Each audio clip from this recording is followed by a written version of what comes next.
Assalamualaikum warahmatullahi wabarakatuh. Kuliah kita hari ini hari Selasa tanggal 30 Maret.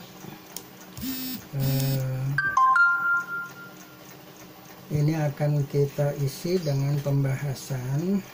Itu kan ada 3 pendekatan untuk menghitung pendapatan nasional, yaitu pendekatan produksi, production approach. Kemudian yang kedua pendekatan pendapatan atau income approach. Yang ketiga pendekatan pengeluaran atau expenditure approach. Nah, ini sebenarnya yang kemarin yang pertama itu sudah kita bahas, yaitu pendekatan produksi atau production approach. Tapi saya kira nggak apa-apa, kita ulang sejenak untuk pendalaman bagi para mahasiswa dan mahasiswi sekalian. Pendapatan nasional dengan pendekatan produksi atau gross domestic product atau GDP. Perhitungan pendapatan nasional dengan pendekatan produksi diperoleh dengan menjumlahkan nilai tambah bruto atau gross value added dari semua sektor produksi. Penggunaan konsep nilai tambah dilakukan guna menghindari terjadinya perhitungan ganda atau double count. Sebagai contoh, kita tidak akan memasukkan seluruh harga sebuah pakaian ke dalam perhitungan pendapatan nasional, dan kemudian juga memasukkan kain, benang, kancing baju, atau dari bahan kainnya itu kapas sebagai bagian dari perhitungan pendapatan nasional. Ini tidak kita masukkan.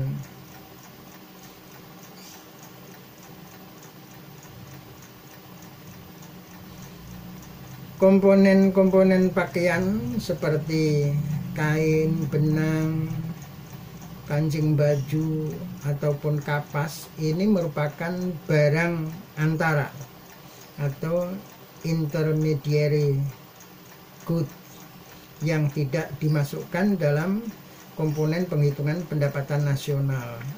Jadi yang dimasukkan dalam perhitungan pendapatan nasional hanya barang jadi atau barang siap pakai atau final good. Perhitungan pendapatan nasional dengan pendekatan produk di Indonesia dilakukan dengan menjumlahkan semua sektor industri yang ada. Sektor industri tersebut dikelompokkan menjadi 11 sektor, yaitu kalau dalam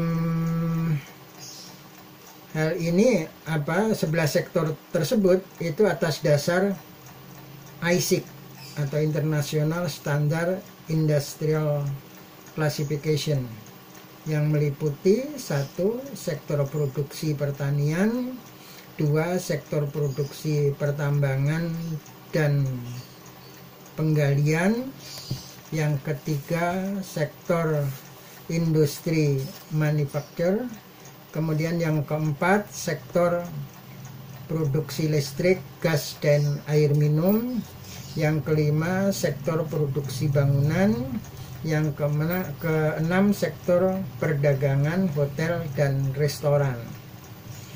Sektor produksi transportasi dan komunikasi itu yang nomor 7, yang nomor 8 sektor produksi bank dan lembaga-lembaga keuangan lainnya. Sektor yang ke-9 sektor produksi sewa rumah, yang ke-10 sektor produksi pemerintahan dan pertahanan, yang 11 sektor produksi jasa lainnya. Dalam perkembangan selanjutnya, perhitungan dengan pendekatan produksi di Indonesia menggunakan 9 sektor aja, jadi tidak 11-nya tadi dimasukkan. Sebagai contoh, bentuk perhitungan perdagangan nasional selama periode 2001 sampai 2004 sebagai berikut. Yaitu yang pertama pertanian, peternakan, dan kehutanan. Kemudian yang kedua pertambangan dan penggalian. Yang ketiga industri pengolahan atau manufaktur tadi. Kemudian yang keempat listrik, gas, dan air bersih. Yang kelima bangunan. Yang keenam perdagangan, hotel, dan restoran. Yang ketujuh pengangkutan dan komunikasi. Yang kedelapan keuangan, persewaan, dan jasa perusahaan. Yang kesembilan jasa-jasa.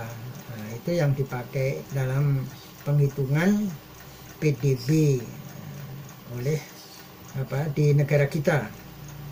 Ini dicontohkan PDB pada tahun berapa ini? 2004 hingga 2005. Jadi cuma pada zaman itulah mulai kita itu tidak fair, pemerintah kita tidak fair, di mana pegawai negeri digiring, kegiatan-kegiatannya digiring ke hotel-hotel, juga konsumsinya digiring ke restoran-restoran. Nah, di satu sisi untuk konsumsi di restoran itu memang cukup bagus karena itu mendorong ketaatan untuk wajib pajak. Jadi konsumsi yang diambil dari restoran atau jasa boga yang tidak memiliki NPWP itu tidak diterima. Ini satu sisi bagus. Tapi di sisi lain seperti kegiatan di hotel-hotel, ini cenderung ke arah hotel-hotel berbintang. Ini di satu sisi mematikan hotel-hotel kecil, hotel-hotel melati.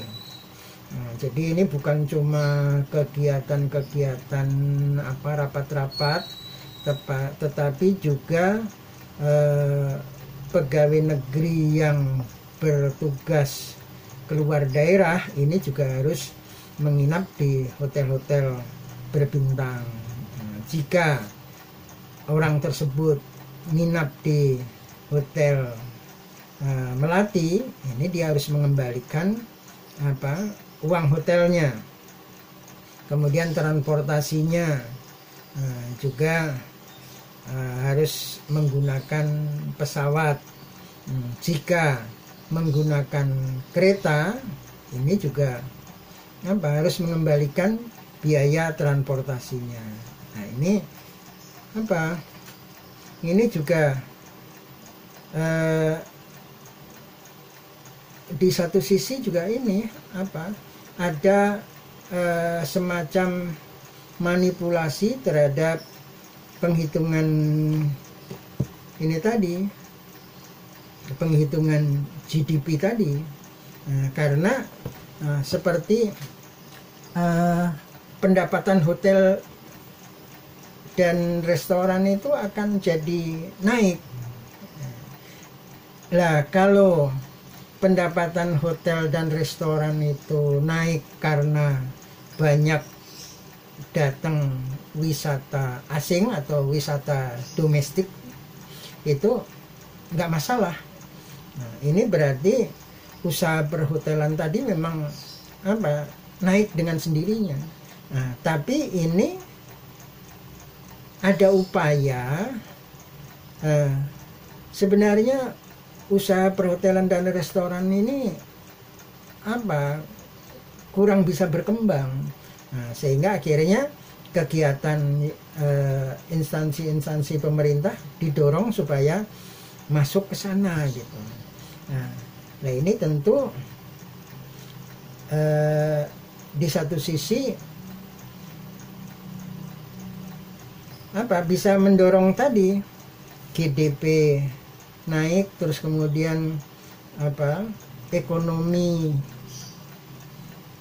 pada masa tersebut juga menjadi naik, misalnya untuk mencapai perkembangan ekonomi sampai 7% itu bisa direkayasa dengan cara seperti ini. Lah ini sebenarnya sesuatu yang nggak fair. Kalau hotel, restoran itu memang rame seperti negara-negara yang pariwisatanya memang didorong untuk semakin marak, misalnya taruhlah Turki itu dengan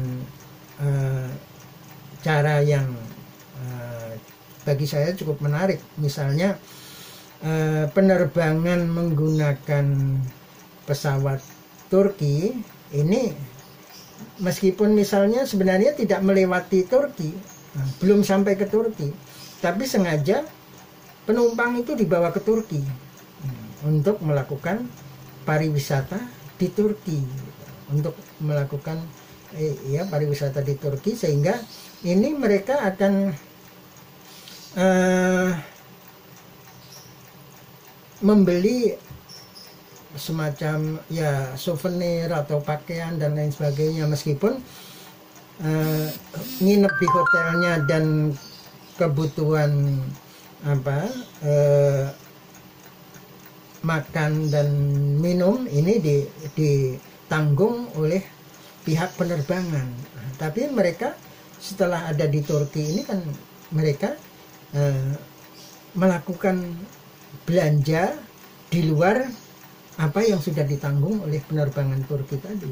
Jadi ini mendorong terjadinya wisata di Turki itu semakin marak gitu. Jadi ini sebenarnya contoh yang bagus Turki itu untuk ditiru oleh negara kita. Jadi kita nggak perlu mendorong kegiatan instansi pemerintah dilakukan di hotel-hotel berbintang, dilakukan di restoran-restoran besar, sehingga ini bisa mendorong GDP, kemudian juga ekonomi kita menjadi naik 7%. Demikian juga transportasi, kegiatan-kegiatan yang dilakukan di luar daerah atau di daerah lain, ini para petugas PNS ini juga akan menggunakan